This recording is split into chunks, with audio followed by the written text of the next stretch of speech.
Before we start, I've got a missing phone. Each, I think it is. Yeah, okay. Let me. Dad, thank you. Okay. Perfect. Are we all ready to start? Okay, perfect.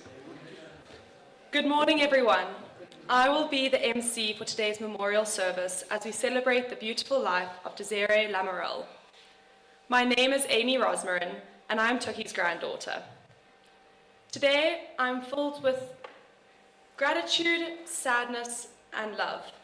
It is an honor to be speaking on such a special occasion. Looking around this room, it is so clear how deeply Tuki was loved. On behalf of our family, I would like to offer my deepest condolences to everyone here, and to thank you all for being with us today. We will begin by listening to one of Tuki's favorite songs, Let It Be by the Beatles.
Next I'll have my mom, Marie Rosemary, come up and share some words.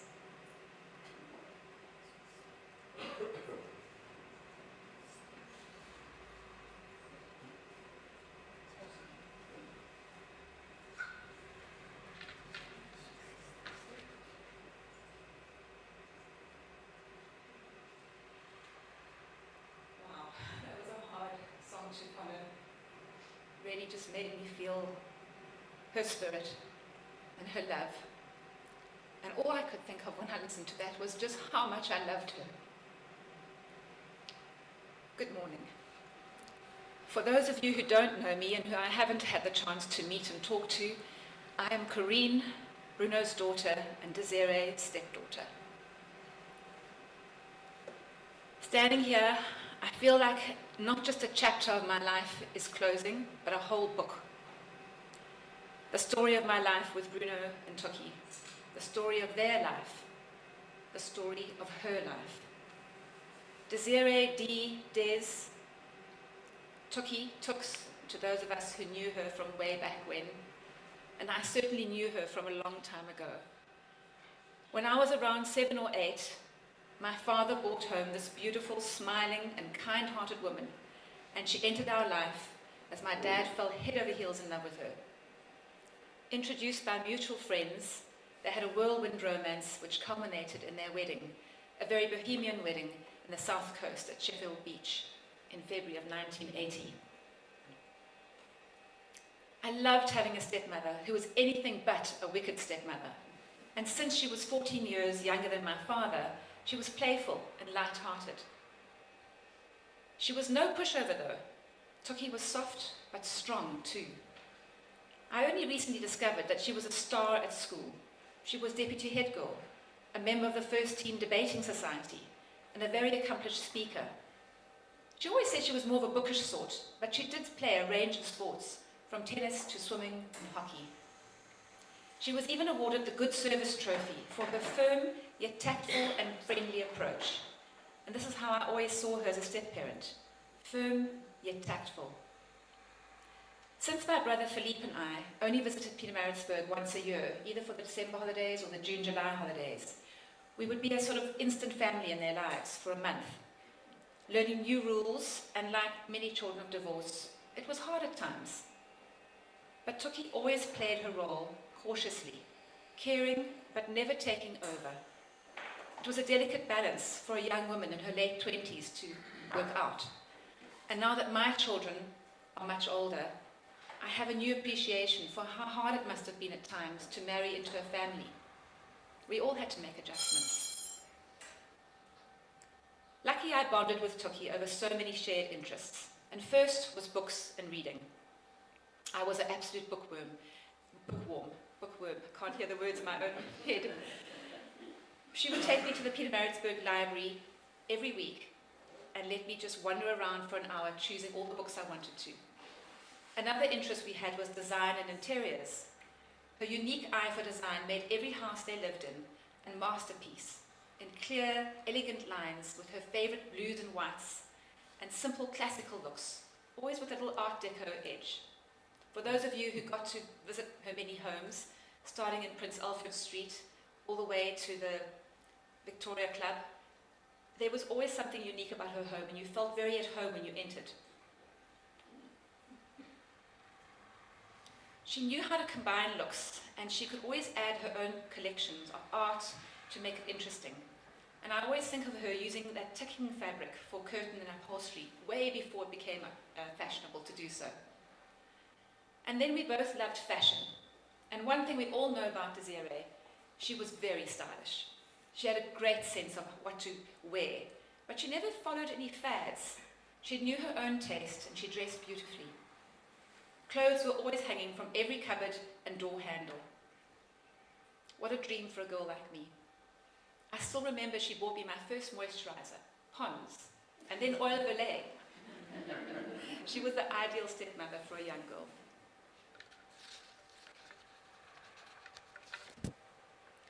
Our relationship changed when my brother Paul arrived. I was 20. I had been begging them for a sibling for years, so I was so happy. And I adored being his older sister. And then, as my own children were born 10 years later, Desiree and I could share being mothers. His death at 18 was a tragedy that knocked all of us, but most of all my father and Desiree. But they rallied, and they managed to find a new purpose. I think something in her, though, changed forever. How could it not? I like to think that they are now reunited. Her warmth and maternal kindness found expression in her role as a grandmother to my 3 children, Emma, Amy, and Joe. They loved her, and she would read to them and play Lego for hours with Joe. She was an interested and an interesting granny, always ready to engage with them, and later in life to talk about everything, from their relationships to their dreams for their future. She was always proud of them and valued their studies and ambition. Her own long career and academic success, graduating cum laude with Masters of Information Science degree, expressed her strong work ethic and her value of achievement. She was a hard worker with a deep intellect, and she loved improving her knowledge. In the past weeks, I've been finding little notebooks all over her house, filled with general knowledge. She loved collecting facts and information.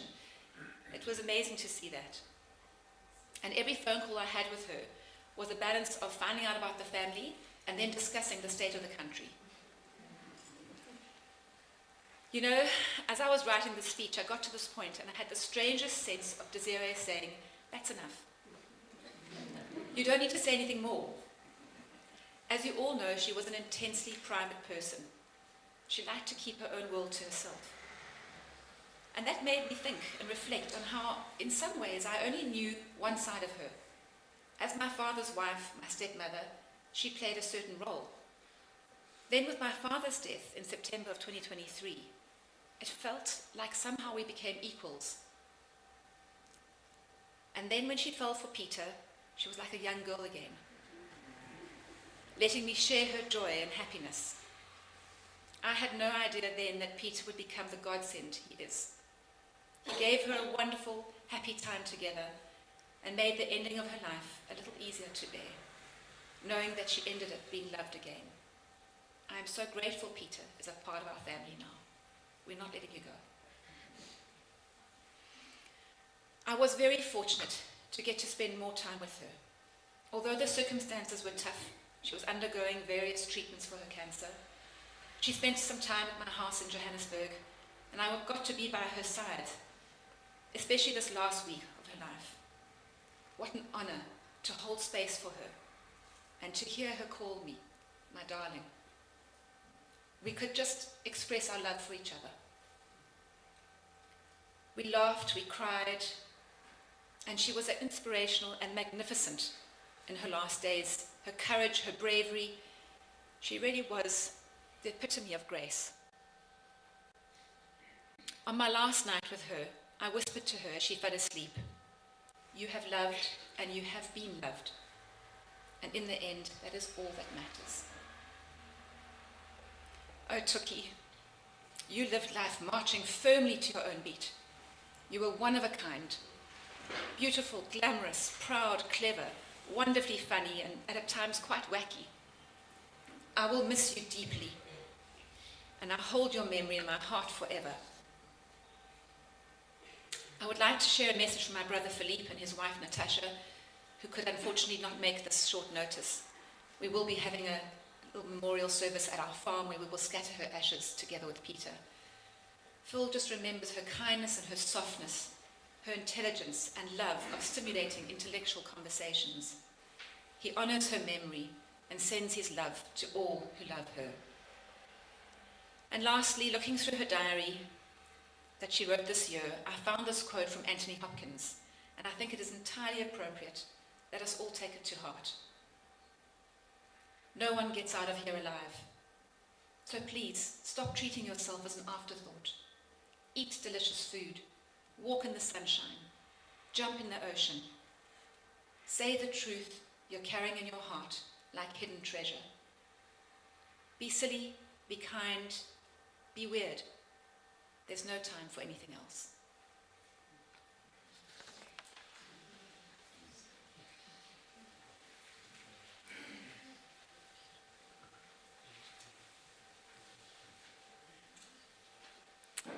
Wow, thank you. That was beautiful, Mum. I actually will never forget that Tookie bought me and my sister Emma our very first perfume. And I don't know how old we were, but probably a little bit too young to be wearing perfume everywhere we went. At the end of it, the whole house was smelling like Tookie, and it was everywhere, but it was beautiful and a special memory. Next, we'll be hearing from one of Tookie's very good friends, Eva Banner, who met Tookie at the very beginning of her life and career at Pietermaritzburg.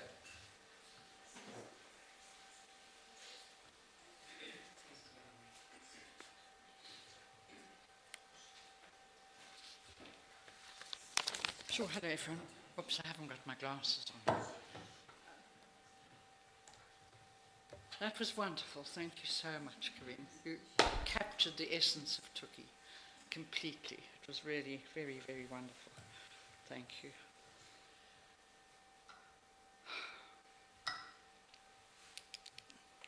So good morning, everyone. I don't know how to do this. Is this right? Whoops. Oh, close. Okay. I have known Tookie since she first arrived in Maritzburg all those many years ago, in the 70s.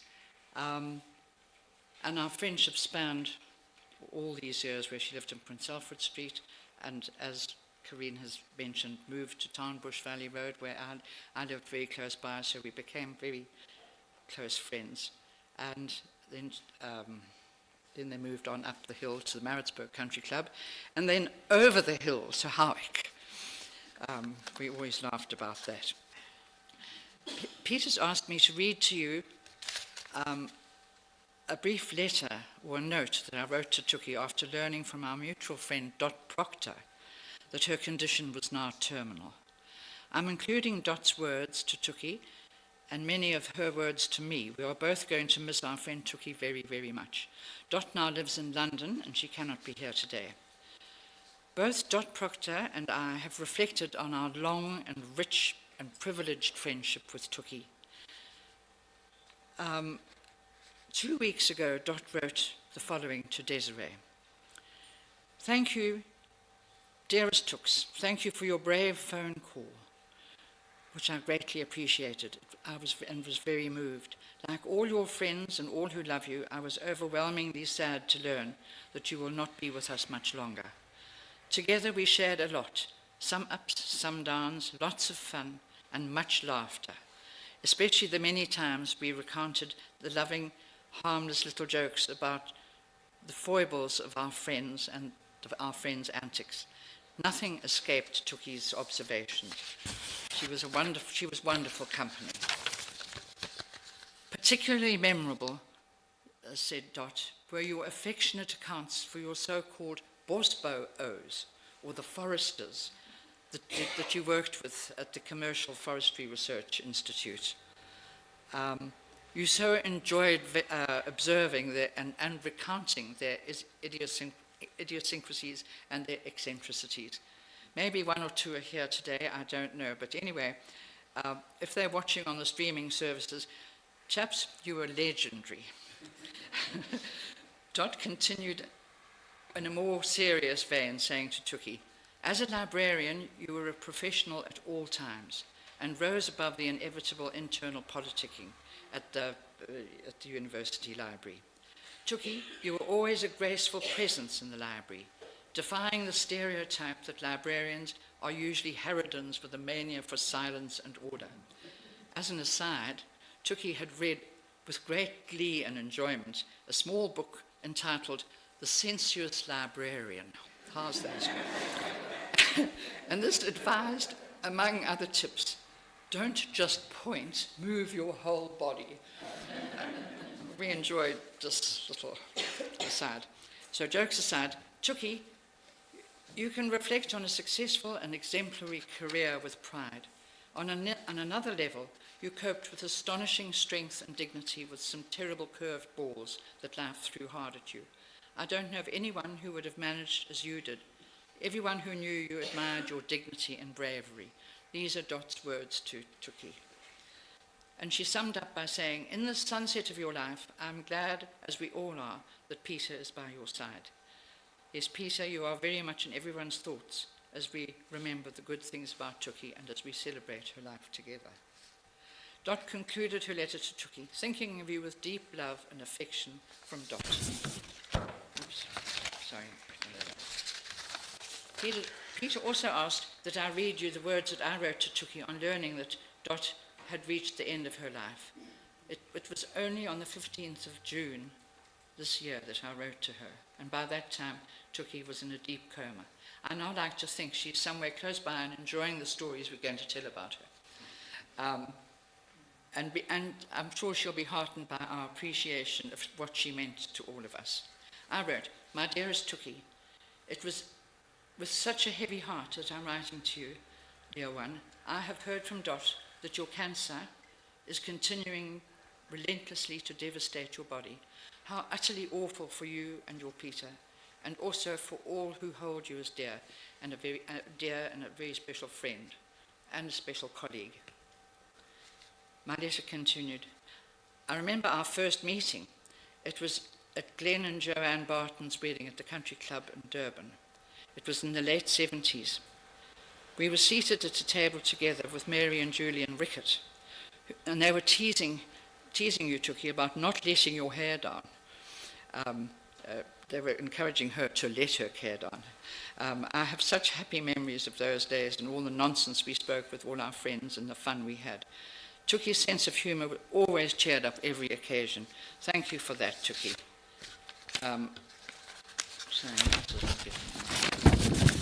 However, there was as Corinne said, there's a very serious side to Tookie's character. Tookie, you enjoyed in-depth political discussions, and you kept yourself formidably well informed on current affairs and other trends, particularly in health matters. Your interests were wide-ranging, and your expertise as a subject librarian, I'm a librarian, so I also know about these things, was widely acknowledged, even by the famous Christopher Merritt, who praised you as an excellent subject librarian. And your feisty personality, together with your formidable intellect, made you a force to be reckoned with.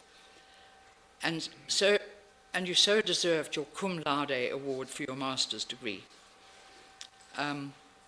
Tookie, you were never a pushover. And back in the day when you played a part in the library world, which, who can believe it, was often very exciting and demanding. And you were at the forefront of the seismic shift in libraries that was to and the thinking that was to become the new South Africa. You were the founding editor of, in 1990, a new progressive journal entitled Innovation, a radical journal for libraries. How's that? But this was the era of transformation. But the struggle took many forms, and this was one of our workers here. At that time, I particularly admired the way you revved up and challenged the then director of library services. He was a Meneer Nils Fourie. And to put you all in the picture, Meneer Fourie was fierce and verkramp. He was an Afrikaner broederbonder. And he was also a staunch gun-toting member of the CP, or the Conservative Party. And he was a force to be reckoned with, rather like Eugene Terreblanche. And Fourie had never been challenged by a young Macy, or a girl, as he liked to call all women. And her critical analysis of his ideology opened many eyes and was greeted with amazement. And this landmark event of Tookie rattling him was at a library and information workers conference. It was edgy stuff in those days, and we were leading up to more radical changes in public libraries and the availability of information in the new South Africa. Tuki, you were speaking very critically from this radical perspective, and it was an absolute first. So I don't mean to be political or bring all this in, but Tuki was a brave and smart lady, and you made the old guard shudder, which was great. It was a David and Goliath scenario, and as little and as slight as Tuki was, she gave courage to others to continue transforming library services in our new South African society. So we salute you, Tuki, and I'm sure everybody else does too. By the way, Chrissy Stillwell and Christopher Merritt, thank you for some of your details. They both want to be remembered, or they want to remember Tuki very well. I went on to write, "Dearest Tuki, we all hope that you are not in too much discomfort or distress." Corinne spoken of her courage and her dignity and the way she handled difficult and devastating situations. And her bravery is always mentioned by anyone who knew Tuki. And as Corinne said, she was an extremely private person, so I don't know how she'd be handling this public occasion. However, we all respected Tuki. Darling one, we would all love to hug you.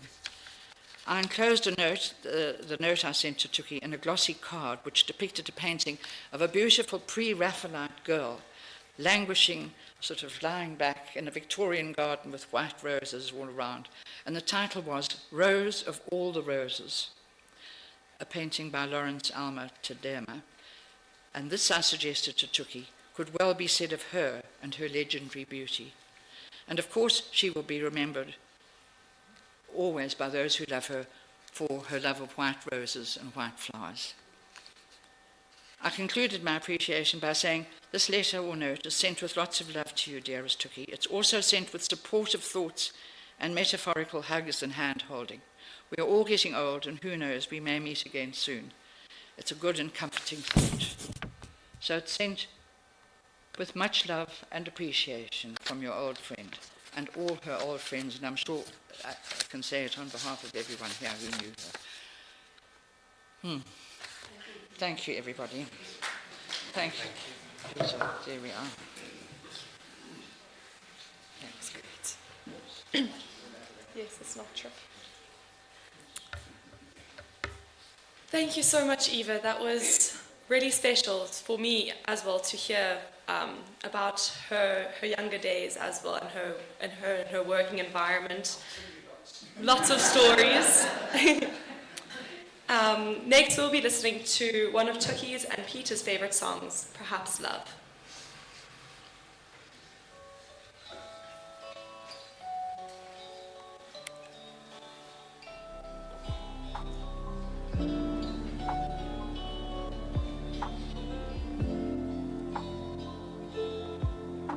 Perhaps love is like a misty days,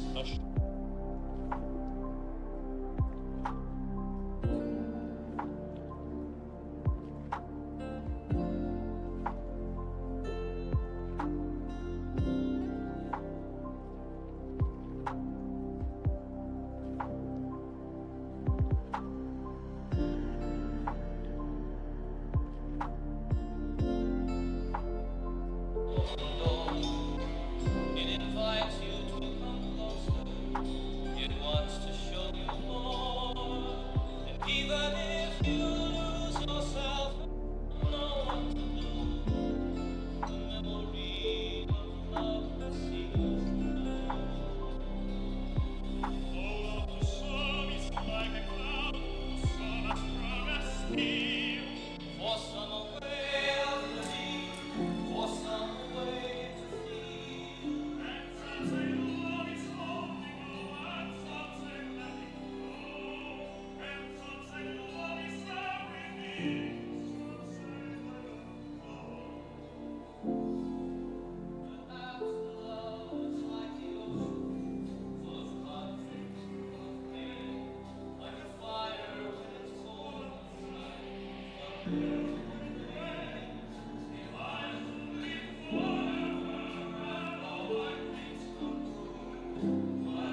who needs no introduction, who will come and share some words with us.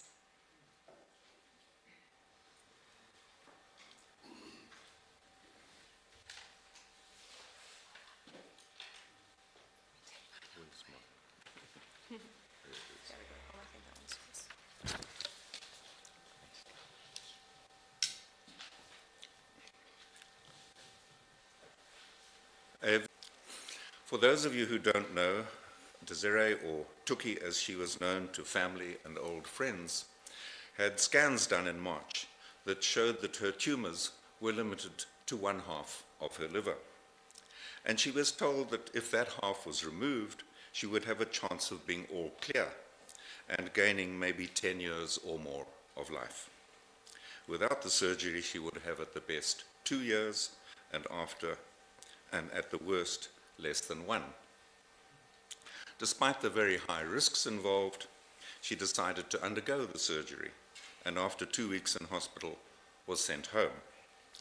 A few weeks later, she suddenly became ill again. New scans showed that the tumours had spread very aggressively to her remaining liver and her lungs. They must have been there microscopically tiny and undetected before the surgery. So Desiree went instantly from the hope of 10 more years of life to the hopelessness of a few weeks.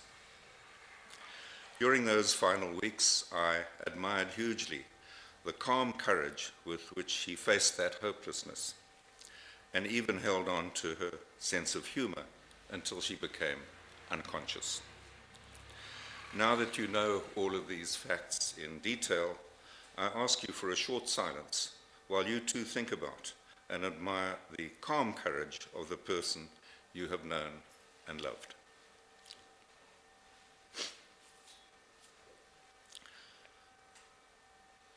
Relationships start with a mutual attraction of personalities and then are built on similarities and common ground.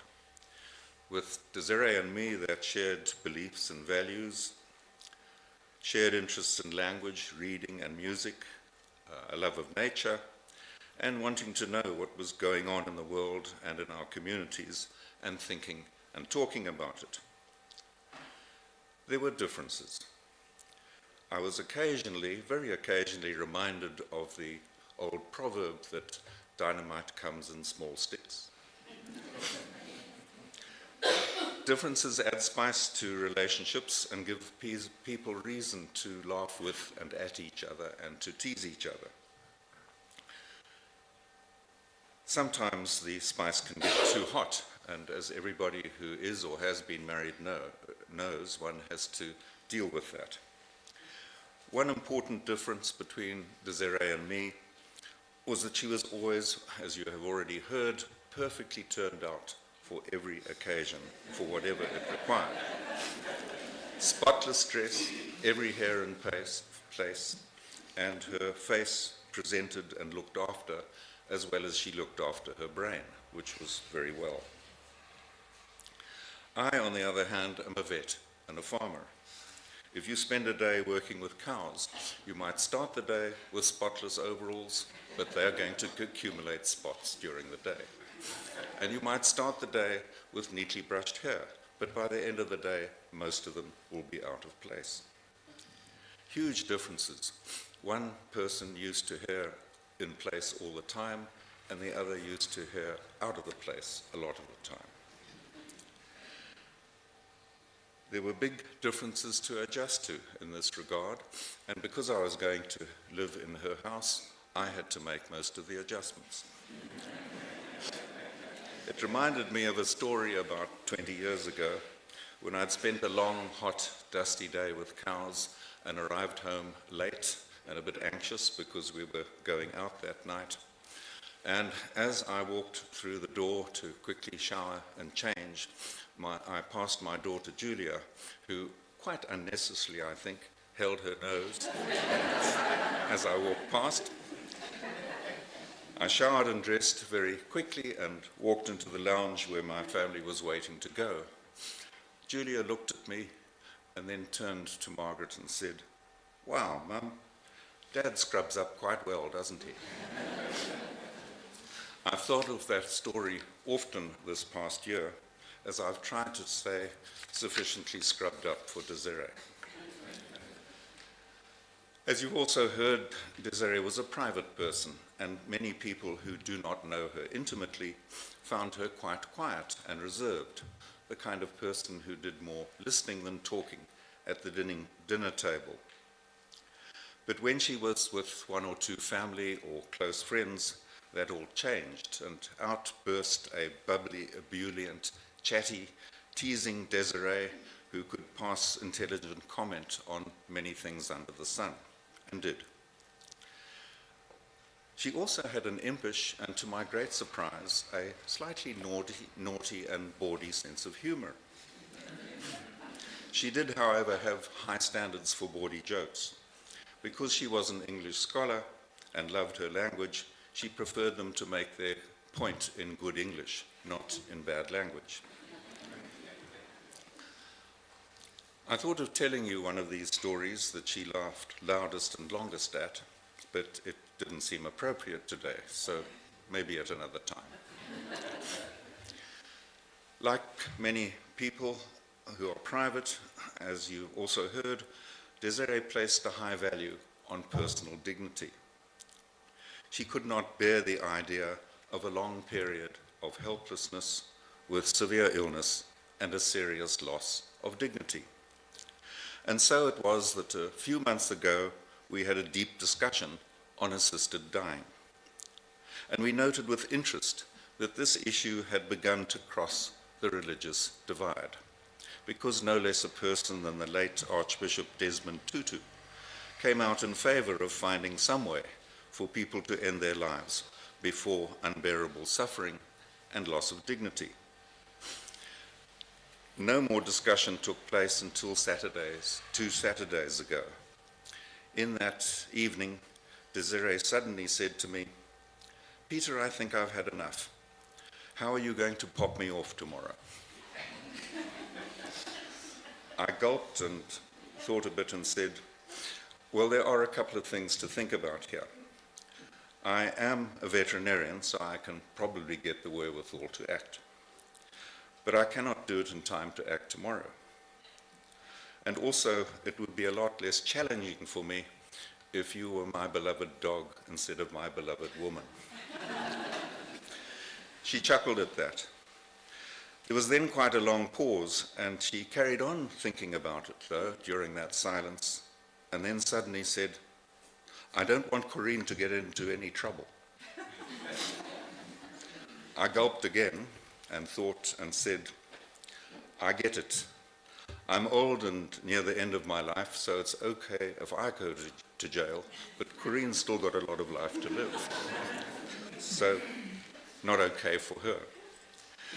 Well, she burst out laughing with a typical lyrical Desiree laugh at that comment. And I said to her, "For as long as you're able to laugh, we're not going to do anything about that. And I promise you that if push comes to shove, Corinne will have nothing to do with it." Privacy and dignity were also points of great difference between Desiree and me.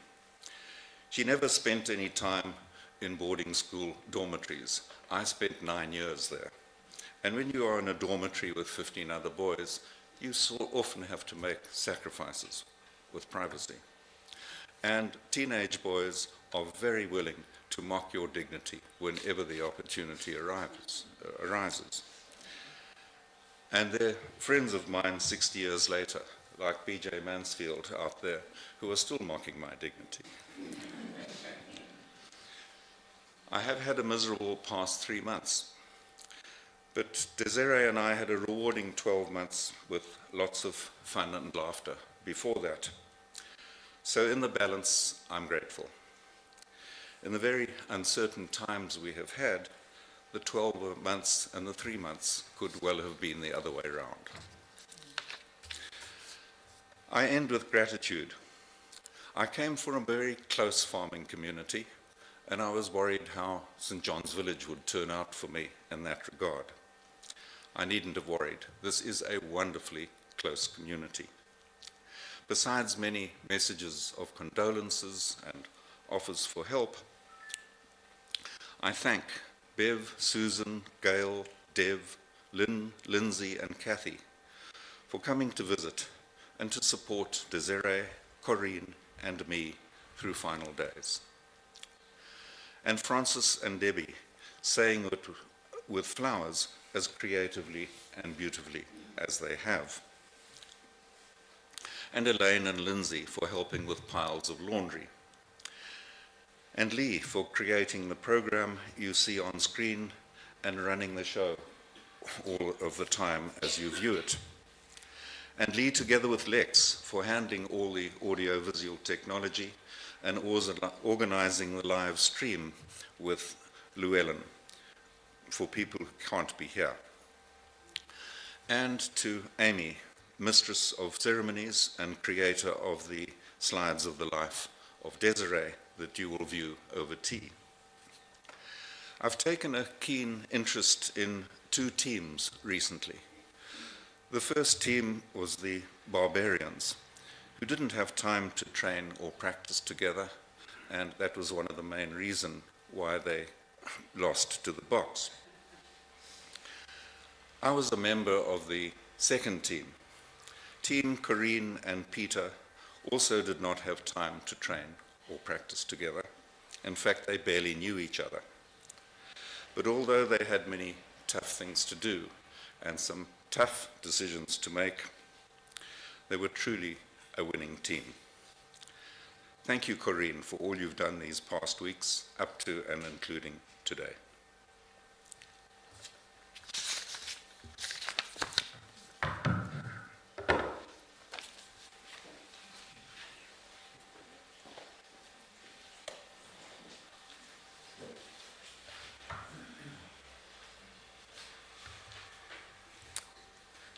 Thank you, Peter. I'm so happy that Desiree met you and that you're a part of our family. Like my mom said, we're not letting you go. I'm now going to read a few messages from some family that couldn't make it today.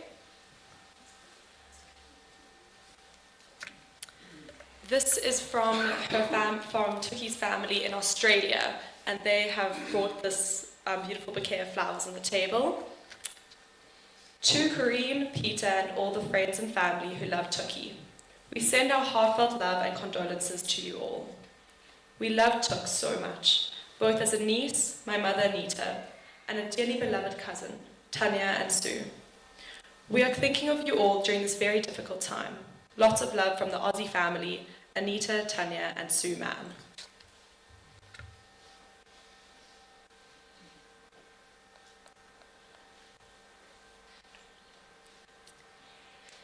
I will now be reading from more of Tuki's family. In memory of Desiree, to everyone gathered here today to remember Desiree, affectionately known to us as Tuki, we want to send our deepest love and support.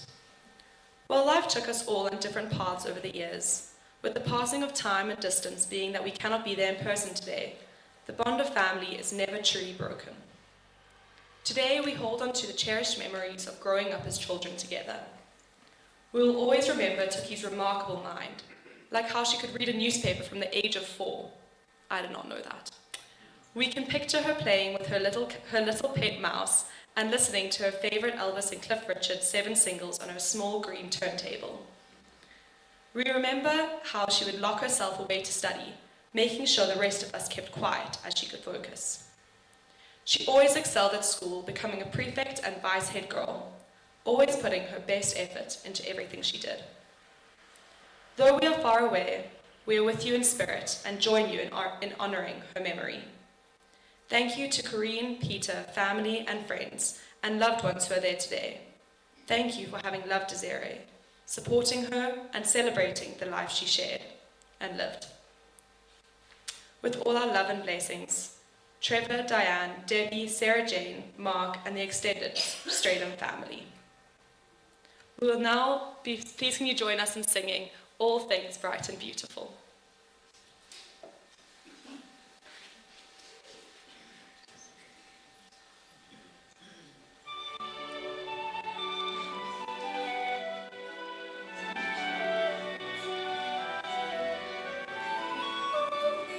bright and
Thank you, that was very beautiful.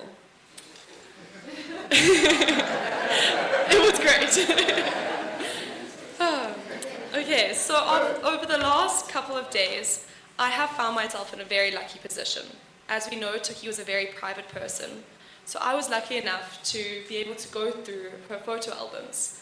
And wow, I really got a glimpse into her life. It was really, really special. And I decided to share this gift, and I made a slideshow. So I hope it will play, and while it plays, please enjoy some tea and have a good time celebrating her life. I think that's what she would want.